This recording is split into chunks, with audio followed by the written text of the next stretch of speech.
Hello everyone, welcome to the கிளாரிங் thoughts. எல்லாருக்கும் ஜீரக தண்ணி குடித்தா நல்லதுன்னு தெரியும்.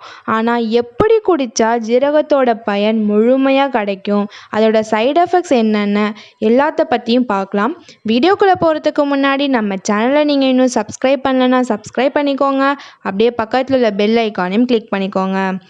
முதல் நாள் நைட்டே ஜீரகத்தை ஊற வைக்கணும். அதுக்கு நம்ம 1 ஸ்பூன் அளவுக்கு ஜீரகத்தை போட்டு அது மூழ்கிற அளவுக்கு தண்ணி ஊற்றி ஊற வச்சுக்கலாம். பாருங்கள், நல்லா காலையில் ஊறி வந்திருக்கு. இப்போ நம்ம இந்த தண்ணியும் ஜீரகத்தையும் சேர்த்து ஒரு பாத்திரத்தில் ஊற்றிக்கலாம்.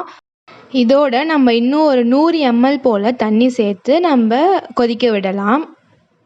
ஜீரகம் அப்படின்னாலே உடம்ப சீராக வச்சுக்குது அப்படின்னு தான் அர்த்தம். சீரகம் செரிமான சக்தியை அதிகப்படுத்தும், நம்மளோட மெட்டபாலிசத்தையும் அதிகப்படுத்தும், கெட்ட கொலஸ்ட்ராலையும் கம்மி பண்ணும். சீரகத்தில் அதிகமாக ஆன்டி ஆக்சிடென்ட்ஸ் இருக்குது. இது எல்லாமும் வெயிட் லாஸ்க்கு ரொம்பவே ஹெல்ப் பண்ணுது. அது மட்டும் இல்லாமல் நம்ம ஸ்கின்னை நல்லா க்ளோவிங்காக வச்சுக்க ஹெல்ப் பண்ணும். முடி கொட்டுறதும் குறையும். இவ்வளோ நன்மைகள் சீரகத்தில் இருந்தாலும் சைடு எஃபெக்ட்ஸ் இருக்க தான் செய்யுது.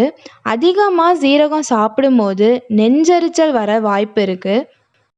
நல்லா கொதித்த உடனே நம்ம ஆஃப் பண்ணிவிட்டு கொஞ்சம் ஆற விட்டு குடிக்கிற பதத்தில் நம்ம வடிகட்டி எடுத்துக்கலாம். உங்களுக்கு வேணும் அப்படின்னா இதில் ஹனி சேர்த்துட்டு நம்ம குடிக்கலாம். இது எப்படி குடிக்கணும் அப்படின்னா, காலையில் வெறும் வயிற்றில் ஒரு வாட்டியும் நைட்டு படுக்க போகிறதுக்கு முன்னாடி ஒரு வாட்டியும் குடிங்க. இது 15 நாள் நீங்கள் தொடர்ந்து குடிச்சிங்க அப்படின்னா அடுத்த 15 நாளுக்கு குடிக்க வேண்டாம். இல்லை அப்படின்னா 1 வாரம் விட்டு 1 வாரம் குடிங்க.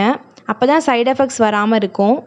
இந்த வீடியோ உங்களுக்கு பிடிச்சிருந்துச்சு அப்படின்னா லைக் பண்ணுங்கள், ஷேர் பண்ணுங்கள், மறக்காமல் கமெண்ட் பண்ணுங்கள். தேங்க்ஸ் ஃபார் வாட்சிங். டாடா.